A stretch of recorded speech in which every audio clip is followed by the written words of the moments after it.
අයිබෝන් සියලු දෙනාටම අද අපි කතා කරන්න යන්නේ සිංගල් ෆේස් ඉන්ඩක්ෂන් මෝටර ගැන. මුලින්ම අපි බලමු මේ සිංගල් ෆේස් ඉන්ඩක්ෂන් කියන්නේ මොනවාද? ඒවා කොහෙදද භාවිතා වෙන්නේ කියන කරුණු ගැන. සිංගල් ෆේස් ඉන්ඩක්ෂන් මෝටර බොහෝ අවස්ථාවලදී ගෘහස්ථව භාවිතා වෙනවා. ඔබට මුළු තැන්ගෙට ගියත් බලා ගන්න පුළුවන්. බ්ලෙන්ඩර් වල තියෙනවා. එහෙම නැත්නම් වෝටර් පම්ප් වල තියෙනවා. කම්ප්‍රෙසර් වල තියෙනවා. ඒ වගේ විවිධ තැන්වලදී අපිට සිංගල් ෆේස් ඉන්ඩක්ෂන් මෝටර කියන එක හම්බ වෙනවා.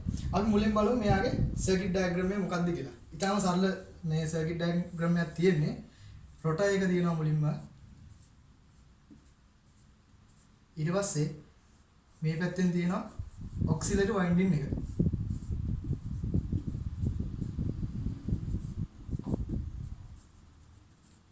මේ පැත්තෙන් තියෙනවා මේන් වයින්ඩින් එක.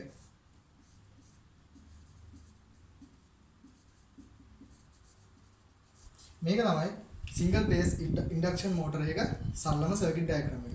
ඊට පස්සේ අපි කතා කරමු මේ සිංගල් ෆේස් ඉන්ඩක්ෂන් මෝටර වල ක්ලාසිෆිකේෂන් ගැන. සිංගල් ෆේස් ඉන්ඩක්ෂන් මෝටර එකේ ක්ලාසිෆිකේෂන් කිහිපයක් තියෙනවා. එකක් තමයි ස්ප්ලිට් ෆේස් මෝටර්. අනිත් එක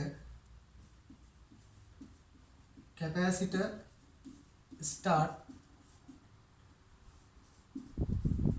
capacitor run අනිත් එක capacitor start capacitor run මේ දෙකම තියෙන එක. ඊට අමතරව shaded pole.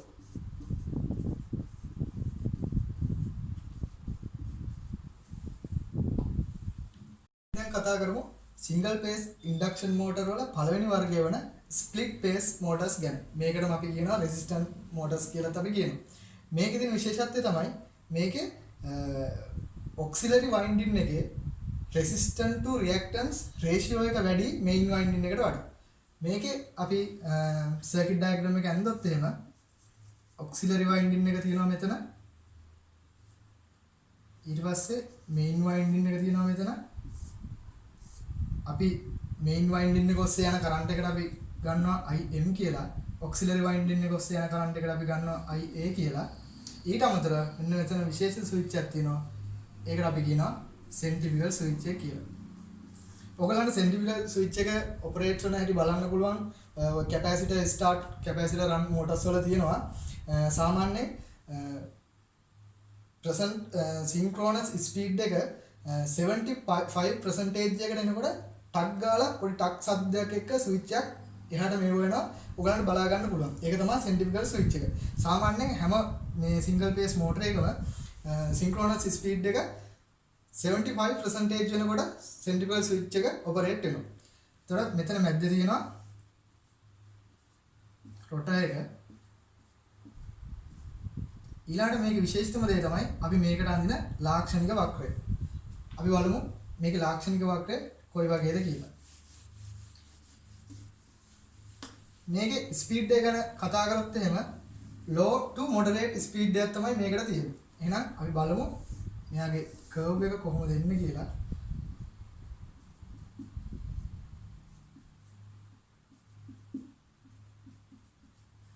මේකත් පැත්ත සින්ක්‍රොනස් ස්පීඩ් එක. ඊළඟට මේ පැත්තේ ටෝක් එක තියෙනවා. හරි. අපි කිව්වා low to moderate ස්පීඩ් එකක් තමයි මෙයාට තියෙන්නේ. එහෙනම් අපි 100යි 200යි 300යි කියලා අපි ගත්තොත් එහෙම ටෝ එක මේකේ සාමාන්‍ය 100යි 200යි අතර තමයි ස්ටාර්ට් එක ගන්නෙ. අරගෙන 75% එකක් එනකොට මොකද වෙන්නේ? සෙන්ට්‍රිෆියුගල් ස්විච් එක ඔපරේට් වෙනවා. ඊළඟට සින්ක්‍රොනස් ස්පීඩ් එක 100 දක්වා යනවා. මේක තමයි සාමාන්‍ය ස්ප්ලිට් ෆේස් මෝටර එක කැරක්ටරිස්ටික් කර්ව් එක වෙන්නේ. අපි ඊළඟට කතා කරමු කැපැසිටර් ස්ටාර්ට් මෝටර්ස් ගැන. කැපැසිටර් ස්ටාර්ට් මෝටර එක මුලින්ම කතා කරමු සර්කිට් ඩයග්‍රෑම් එක. අර විදිහටම තමයි ඔක්සිලරි වයින්ඩින් එක තියෙනවා. මේන් වයින්ඩින් එක තියෙනවා. ඔක්සිලරි වයින්ඩින් එක හරහා යන කරන්ට් එක අපි IA කියලා ගමු. මේන් වයින්ඩින් එක කරා IM කියලා ගමු. Capacitor start. මේක නමේම තියෙන කැපැසිටර් කියලා එකක්. ඒක හේතුව තමයි මේ ඔක්සිලරි වයින්ඩින් එකත් එක්ක ශ්‍රේණිගතව අපි සම්බන්ධ කරනවා කැපැසිටර් එක. ඊට පස්සේ සෙන්ට්‍රිෆියුගල් ස්විච් එක තියෙනවා. මෙන්න මේ ආකාරයට තමයි සර්කිට් ඩයග්‍රෑම් එක අපිට එන්නේ. රොටර් එක තියෙනවා.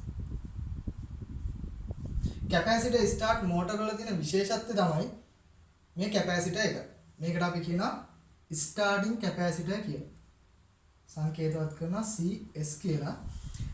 මේ කැපැසිටර් ස්ටාර්ට් එකේ මේ තියෙන ස්ටාර්ට් කැපැසිටර් එකෙන් පුළුවන් මේක අපිට ස්ටාර්ටින් වෙන ටෝ එක වඩා විශාල අගයකින් පටන් ගන්න. උදාහරණයක් විදිහට අපිට ස්ප්ලිට් පේස් මෝටර එක නම් low to moderate speed එකක් අපිට තිබ්බේ. නමුත් මේකේ ස්පීඩ් එක ඊට වඩා වැඩි. අපි characteristic curve එක ඇඳලා අපි බලමු ඒ ස්පීඩ් එක කොහොමද මේ curve එකේ ඇතුළත් වෙන්නේ කියලා.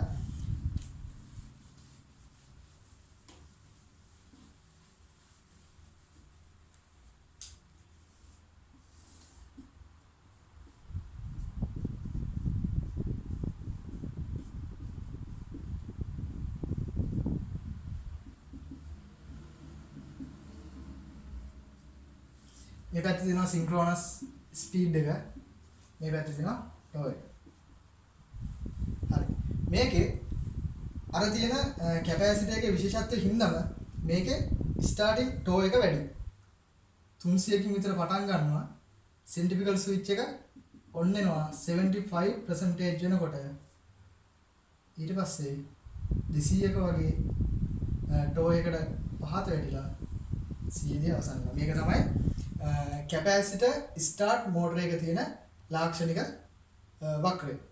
මේකේ අවුට්ස්ටෑන්ඩින් ෆීචර් එක තමයි ඉතින් ස්ටාර්ටින් ටෝ එක වැඩි. මේවා සාමාන්‍යයෙන් භාවිතා වෙනවා කම්ප්‍රෙසර්ස් වලට, පම්ප්ස් වලට. ඔයගොල්ලෝ දැකලා ඇති සාමාන්‍ය කම්ප්‍රෙසර් වල උඩින් තියෙන පොඩි මේ වගේ පොඩි පෙට්ටියක්.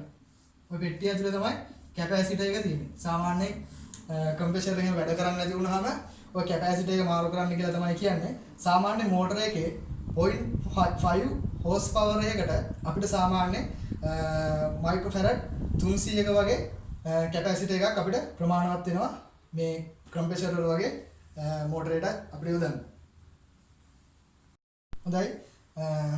සිංගල් ෆේස් ඉන්ඩක්ෂන් මෝටර් වල තවත් වර්ගයක් තමයි අපි කතා කරමු කැපැසිටර් රන් මෝටර්ස් ගැන. කැපැසිටර් රන් මෝටර්ස් වලත් කොහොමත් මේ ඉන්ඩක්ෂන් මෝටර් වල එකම සර්කිට් ඩයග්‍රෑම් එක තමයි වෙන්නේ. කැපැසිටර් ස්ටාර්ට් එක රන් එක කැපැසිටර් ස්ටාර්ට් රන් වල තියෙන කැපැසිටර් එක තියෙන එක. ඒතකොට සෙන්ට්‍රිෆියුගල් ස්විච් එක තියෙනවද නැද්ද කියන ගානම තමයි සර්කිට් ඩයග්‍රෑම් එකේ පොඩි පොඩි වෙනස්කම් වෙන්නේ. සාමාන්‍ය විදිහටම ඔක්සිලරි වයින්ඩින් එක විතර තියෙනවා. ඒක හරහා යන කරන්ට් එක අපි IA කියලා ගමු. මේන් වයින්ඩින් එක තියෙනවා. කැපැසිටර් රන් කියන මෝටර් වර්ගයේ විශේෂත්වය තමයි මෙයාට සෙන්ට්‍රිෆියුගල් ස්විච් එකක් අවශ්‍ය වෙන්නේ නැහැ. මෙයාට තියෙන්නේ කැපැසිටර් එකක් තියෙනවා. ඒ කැපැසිටර් අපි ඒක හඳුන්වනවා රනින් කැපැසිටර් කියලා. අපි ඒක නම් කරමු CR කියලා රනින් කැපැසිටර් එක.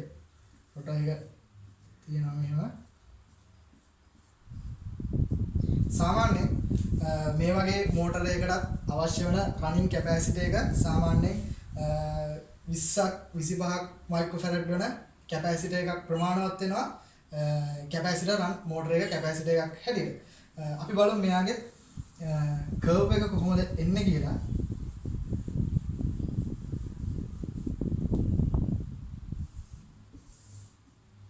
සින්ක්‍රොනස් ස්පීඩ් එක මේ පැත්තේ තියෙනවා. මේ පැත්තේ ටෝක් එක තියෙනවා.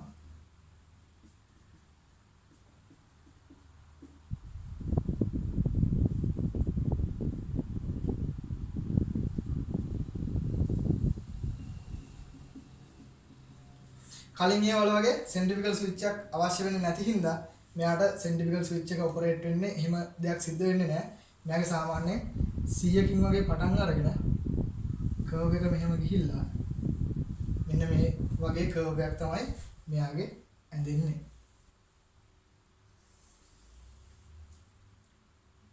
මේක තමයි කැපැසිටර් රන් මෝටර එක තියෙන ලාක්ෂණික වක්‍රය. අපි ඊළඟට කතා කරමු මේකේ තව වර්ගයක් වෙන කැපැසිටර් ස්ටාර්ට් කැපැසිටර් රන් මෝටර එක ගැන.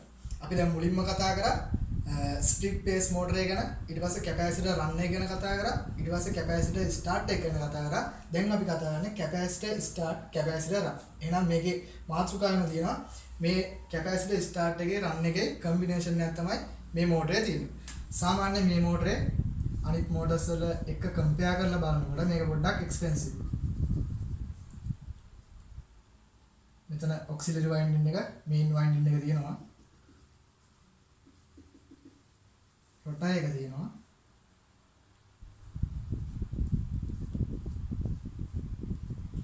හරි. මේකේ කැපැසිටර් රන් එකේ නම් සෙන්ට්‍රිෆියුගල් ස්විච් එකක් අපිට තිබ්බේ නැහැ.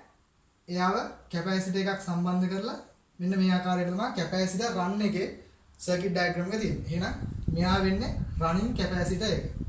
දැන් කැපැසිටර් ස්ටාර්ට් එක වෙනකොට මතක් කරගන්න අපි කලින් කතා කරපු කැපැසිටර් ස්ටාර්ට් මෝටර් එක ගැන. කැපැසිටර් ස්ටාර්ට් මෝටරේ මෙන්න මේ විදිහට කැපැසිටර් එක තිබ්බා ඔක්සිලරි වයින්ඩින් එකත් එක්ක ශ්‍රේණිගතව එයාට තිබ්බා සෙන්ට්‍රිෆියුගල් ස්විච් එක. එතකොට මෙයා රනින් කැපැසිටර් එක වෙනවා, මෙයා ස්ටාර්ටින් කැපැසිටර් එක වෙනවා. එතකොට කලින් කිව්වා වගේ ස්ටාර්ටින් කැපැසිටර් එකට මයික්‍රෝ ෆැරඩ් 300ක කැපැසිටර් එකක් ඇති. මෙයාගේ රනින් කැපැසිටර් එකට සාමාන්‍ය මයික්‍රෝ ෆැරඩ් 40ක වගේ කැපැසිටර් එකක් ප්‍රමාණවත් වෙනවා. හරි. මේක තමයි සර්කිට් ඩයග්‍රෑම් එක. අපි බලමු කැරක්ටරිස්ටික් කර්ව් එක කොහොමද මෙයාගේ එන්නේ කියලා.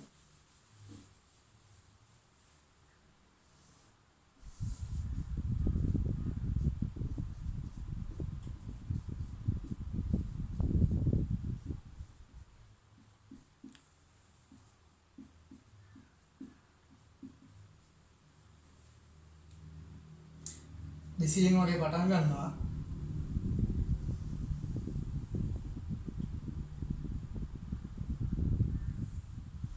මෙන්න මේ ලාක්ෂණික වක්‍රය තමයි කැපැසිටර් ස්ටාර්ට්, කැපැසිටර් රන් කියන මෝටරේ අපිට හම්බෙන්නේ. සාමාන්‍යයෙන් මෙයාගේ පර්ෆෝමන්ස් එහෙම අනිත් ඒවාට සාපේක්ෂව වැඩි. ඒ හින්දා තමයි මේක මිලියන් උදත් අධික මෝටරයක් වෙන්නේ. සිංගල් බේස් ඉන්ඩක්ෂන් මෝටර වල තව වර්ගයක් තමයි මේ ෂේඩඩ් පෝල් මෝටර්ස් කියන්නේ. ෂේඩඩ් පෝල් මෝටර එකේ ඩයග්‍රෑම් එක මම මේ විදිහට ඇඳලා තියෙනවා. එතකොට මේ තියෙන්නේ මේන් වයින්ඩින් එක. මේන් වයින්ඩින්. එතකොට මේ තියෙන්නේ මේන් වයින්ඩින් එකේ මෙතන තියෙනවා පොඩි මුද්දක් වගේ සලකුණු කරලා තියෙනවා. ඒක අපි හඳුන්වනවා ෂේඩින් කොයිල් එක. මේක තමයි ෂේඩින් කොයිල් එක.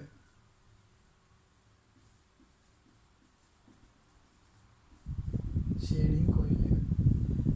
සාමාන්‍යයෙන් ෂේඩඩ් පෝල් මෝටර්ස් නම් අපිට ගොඩක් තැන්වලදී අපි නිතරම බහුලව හම්බ වෙනවා.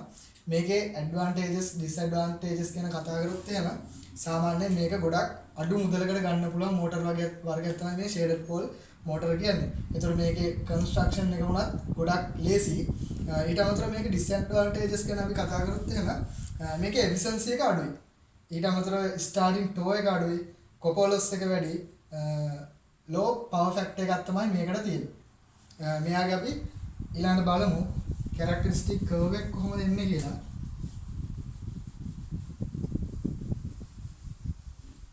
මේ ගොඩක් අඩු ස්පීඩ් එකක් තමයි තියෙන්නේ.